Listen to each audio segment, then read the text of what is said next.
নমস্কার বন্ধুরা, আমি শিবানী। আজ আমি আপনাদের সাথে শেয়ার করব মটর ডালের মুইঠা।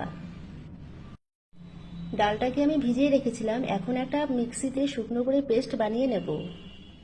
এই রেসিপিটা তৈরি করার জন্য আমি আলু এইভাবে কেটে নিয়েছি, জিরে লঙ্কা বাটা আর আদা বাটা। মটর ডালটাকে আমি এইভাবে বেটে নিয়েছি। এখানে দিয়ে দিচ্ছি লবণ আর একটু দিয়ে দিচ্ছি হলুদ। ভালো করে মাখিয়ে নেব।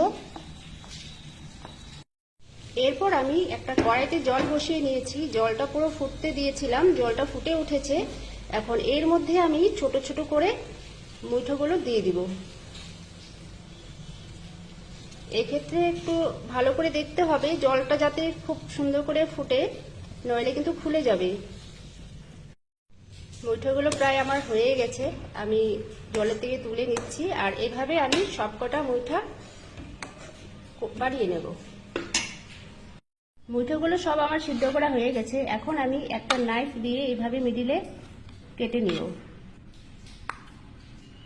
এরপর আমি কড়াইতে তেল বসিয়ে তেলটা গরম করে নিয়েছি। এর মধ্যে আমি মুঠোগুলো দিয়ে একটু ভেজে নেব। এখন আমি ওই তেলের মধ্যে দিয়ে দিচ্ছি ফোড়ন, তেজপাতা, লঙ্কা আর কালো জিরে আর জিরে। আর এর মধ্যে দিয়ে দিচ্ছি আমি কেটে রাখা আলুগুলো,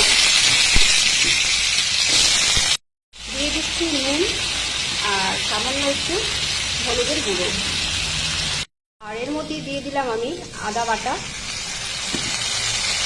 ভালো করে নাড়াচাড়া করে নিয়ে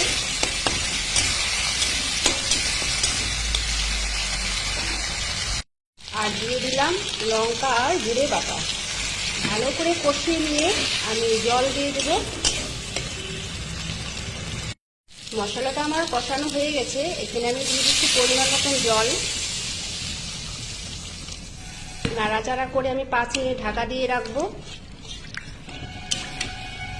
এরপর আমি দিয়ে দিচ্ছি চিনি আর দিয়ে দিচ্ছি একটু টমেটো সস।